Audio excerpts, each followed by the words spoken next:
Hello and welcome to Sovereign RPG. I'm Sovereign. Today we're going to be looking at IXION. It just released a demo today on February 22nd, 2022. Now this is a space survival strategies colony building type majig. It's kind of a mixture of a lot of different things. And it's definitely something that I'm interested in the future. It's got a solid backbone. Now I have played the demo through once just to have a look and get my head around some of the mechanics and stuff before I did a video on it. But we're just going to run through the demo itself. I'm going to show you the different aspects of the game, the different mechanics that are in the game, and then I'll give my final thoughts on how I see the game so far and what I hope to see in the future. So let's jump straight into a new game.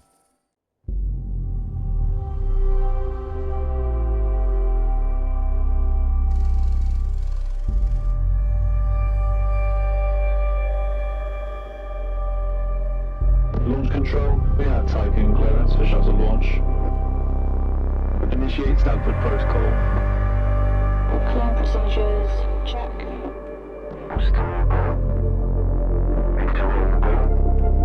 Guidance go. EA algorithm online. Batista safety protocol, check. Launch control to EMB Charon. All systems are go. Launch is imminent. Personnel are instructed to evacuate the launch pad.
PVS Tycoon to EMD share. You have clearance for final approach.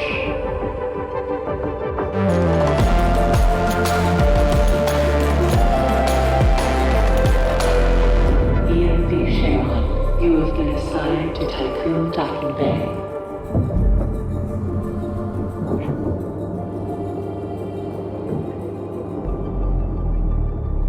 Welcome on board, passengers.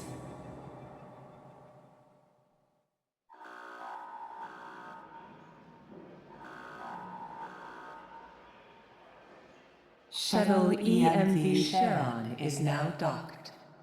Sector 1 empowered and pressurized. Munchie decontamination protocol online. Disembark. Message to crew. Admit in a life.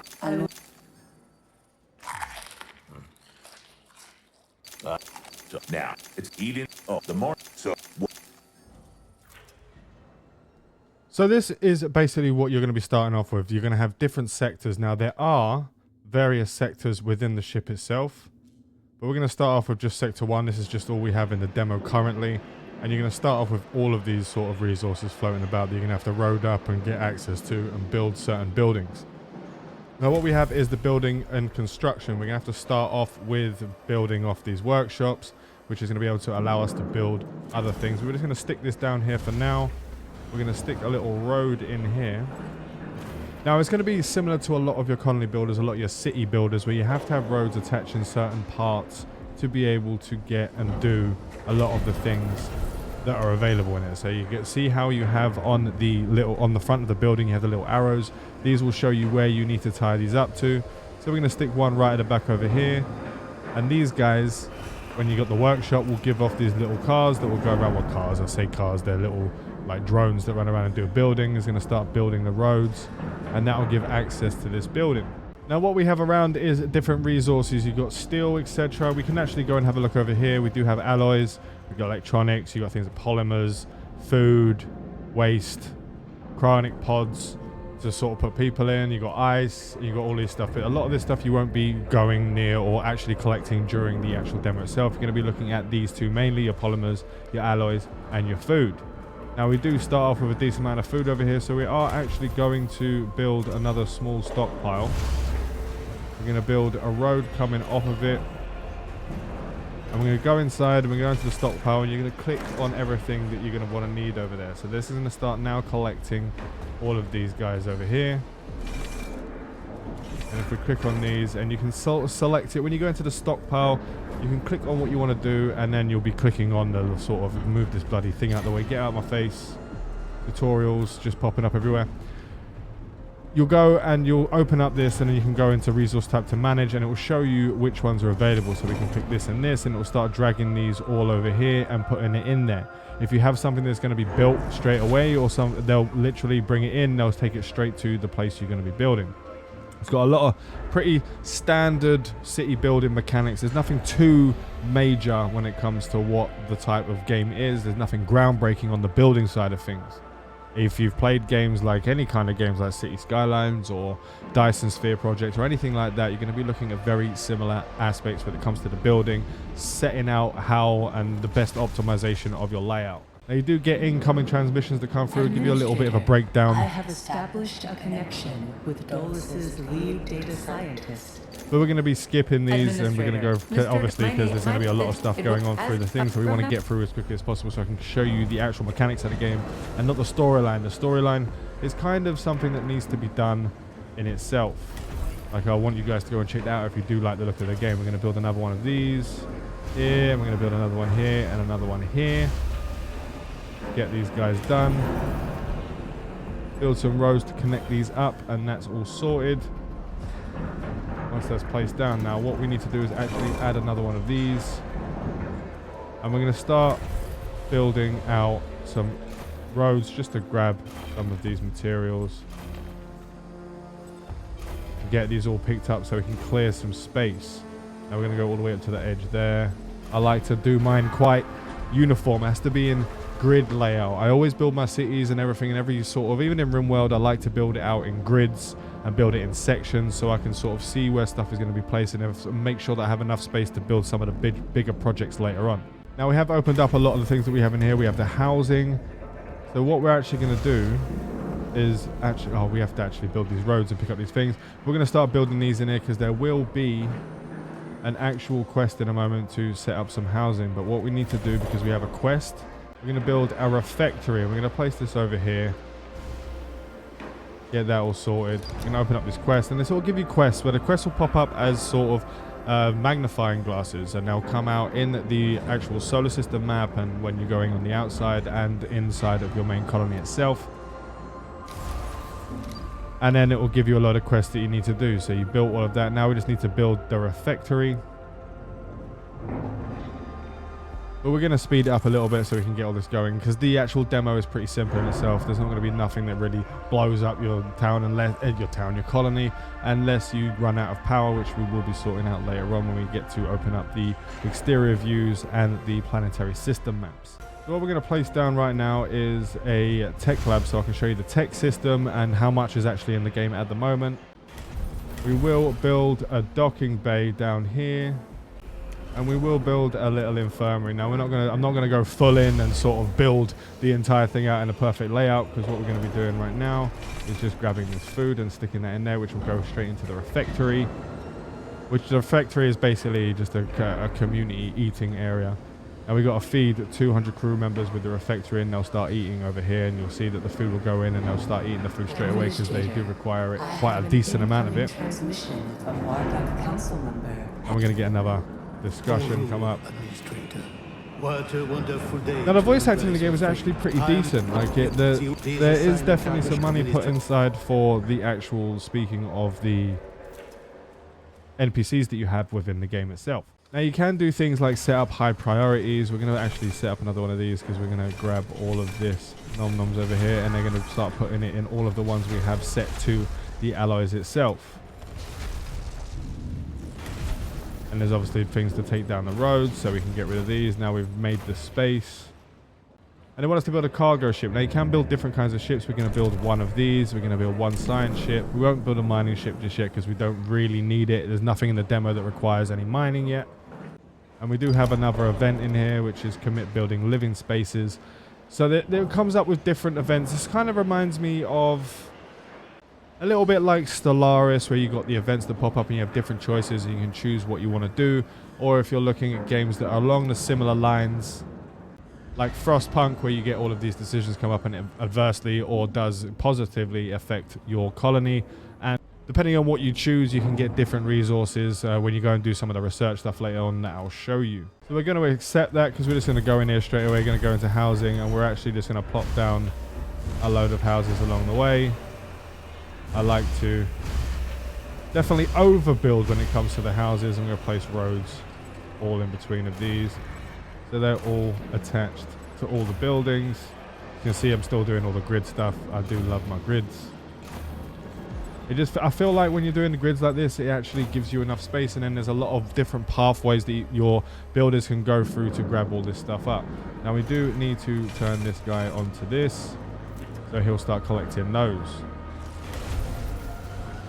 And we're going to go down there and just sort of add this in here. We're going to build a couple of roads to attach some of these guys in, so we can collect some more nom-noms. Get that connected up. We'll get this connected up. And we'll build out to this place so we can start collecting all these nom-noms. Just get all these stuff, all these guys all collected up.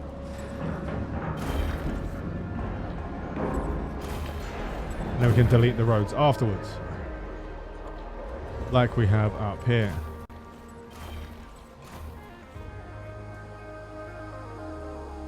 So let's just collect all this nom-noms. Click all these and your carts will go around and they'll start grabbing them. Let's actually close that down and get these over. There's a little bit of the overlay. There's a bit of an issue with the overlay itself. Like you can see that there was nothing in the way, but the overlay kind of intersects with certain bits, so it does go a little bit further than it's showing in the game. That can become a little bit annoying, but we do now have the science ship available, and they want us to configure the cargo ship that we have built over here to collect food. Now you go into your fleet management. Now you can have more. Now this reminds me more of a RimWorld sort of thing, where you actually can set your highest priority. You can do lower priority, keep clicking it until it's the lowest priority you want. We want to go and collect food, and we want that to be the highest priority.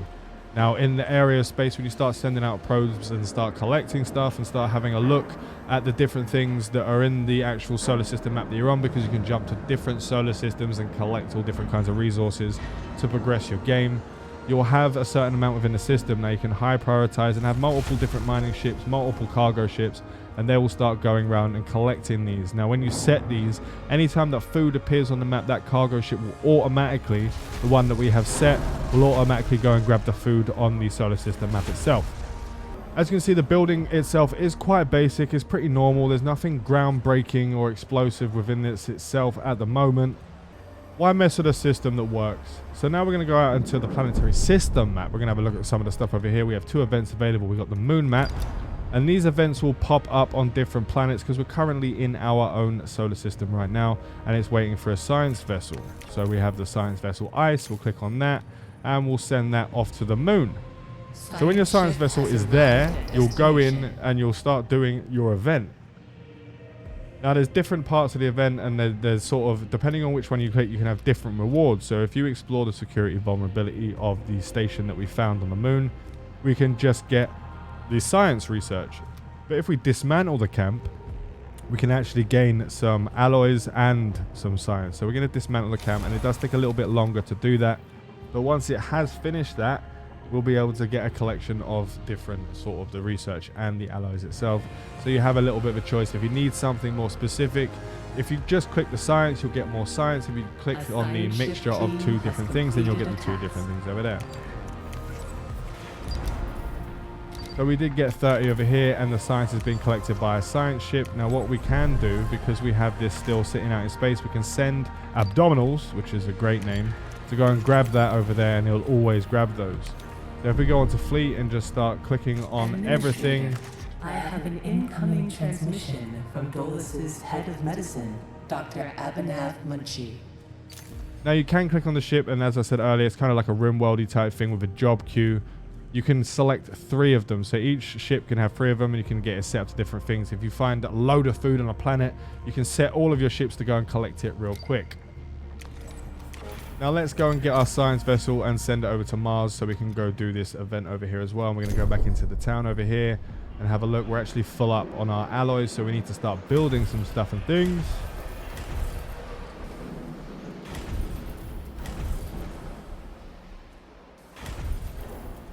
After we sort of delete some of these roads to make some space for our more grid layout type stuff.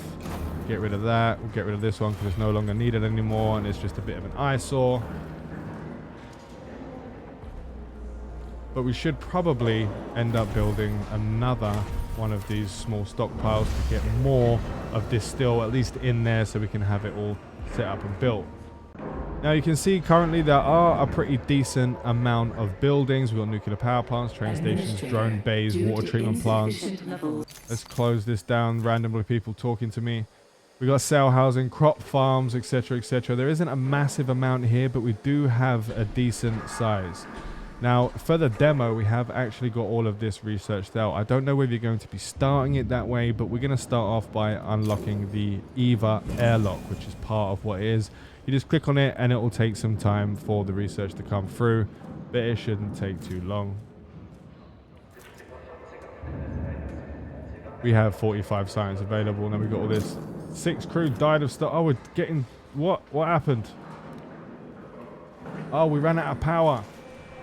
Let's actually close this down. Made a mistake because I wasn't paying attention. Let's close one of these down. Let's close this down and we'll turn back on because our people are actually dying and we're running out of people, very much so. Never make that mistake. I was just too busy talking and trying to explain what's going on. We've got loads of people dying over here. 10 crew died of starvation. Now we're not going to have enough people to work in a lot of these places, which is going to be a bit of a nightmare. But it is what it is. We messed up. I think we're actually out of food. Yeah, we don't have any food right now. See if we can unlock this. I don't think there's any food in here. Send him over. I didn't have this food issue in the first one. Like, I had enough food, and I had enough food for a good long time. I'm not sure why there's such an issue, but it looks like we're actually going to die in this go-through. So we're going to have a look at sort of the exterior view. Now, the exterior view, you'll be able to build different solar arrays to get different amounts of power. We're actually going to pause it because we're just literally going to lose all our population in a second. Out here, you're going to be building your solar arrays. You're going to build your Vol engine. Now, the Vol engine is what you build to jump from system to system and jump from, say, a planet. You could be orbiting one planet and you can jump to another planet or a moon in that star system. And you'll be able to jump between a lot of them, so you can sort of set up and get closer to different areas within the system that you're in to not spend so long getting your cargo ships from one place to another, your mining ships or your science vessels, etc., getting from a new point to a new point. It's definitely a much better way of getting around. Now, after you complete a lot of the stuff that's going on here, you complete a certain tree, you unlock the EVA airlock, you go through and start building some solar panels to get more power, because I messed up and did all that messing about and stuff, and I lost a load of food, which is a bit of a nightmare. I don't know why that happened that way. It didn't happen in the first demo, so that made me look like an absolute tit. But in my defense, I was concentrating on trying to be able to talk to you guys, so that's how it is. And we all make mistakes sometimes. It just happens. Now, after you complete the series of quests in a demo, now I do recommend that you do check out the demo if you are into these colony building type things. It's definitely something you should check out. It is very short. In a second, we would have jumped to a planet, then we would have vol jumped, and there's a nice little movie that you can check out, but I would advise you to check that out yourself because it's a nice bit of story there, and I don't want to ruin it for everyone if you are interested in looking at the game. So I would recommend doing that. Now we're going to press play and watch our colony just slowly die out while I talk about my thoughts on the game and how I think that the game is going to sort of progress in the future. Now, it has got a good basis. The base of the game is really good. The demo looks really nice. The graphics in that look pretty decent. There's a lot of stuff going on, and they haven't messed with the standard building block of a colony builder, which I personally enjoy. They have added the things like the events from the actual like Stellaris type events and Frostpunk type events to get different resources. There's storyline involved from the beginning to like sort of where your world is just ending and you just have to move out into space and start colonizing stuff to like make sure that the human race survives. Obviously not like my game right here, because I just killed off all of the bloody people that came up with me. But if you play it well, this should be able to be sorted out for you and you don't make the bloody same mistake that I did. Now, when the game fully releases, you'll be jumping from system to system, doing different events and doing different gathering your resources and balancing things and turning stuff off that don't need to be on when you don't have enough electricity, etc., when you're actually paying attention to what's happening. So it does look like it's going to be turning out to be a decent colony builder game. I like the UI. It is very simplistic, and that's perfect for me. You're playing games like RimWorld and stuff that has all this stuff all over the place, and there's a lot of different windows, and the research tree is like the base research tree in RimWorld is pretty terrible. But you can see in this one it's actually pretty simple. You know exactly what you're going to be doing, what you're going to be getting. And you can sort of upgrade from part to part to make things more productive. So you don't just unlock a certain research, it unlocks the building and you're done. It will allow you to sort of upgrade the buildings as you're going through the game. And that's basically it for the current iteration of IXION. Please let me know down below if you like the look of the game, if there's something you don't like the look of. I'm personally looking forward to seeing how the game goes in the future. Remember to like the video if you do enjoy my content. Remember to subscribe for more RPG and survival gaming content. And remember, we do have a Patreon in the description if you'd like to support myself and the channel. I want to thank you all for watching. Fly safe and avoid local chat scams.